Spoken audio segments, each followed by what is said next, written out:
Hello everybody, welcome back to HardReset.Info channel. Today I'll show you how to easily manage the auto power on time on your CHiQ L32.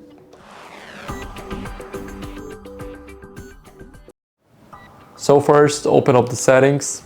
Now scroll down to guys the system, and now go over to power and energy. Here you go to timer and make sure that auto power on type is enabled.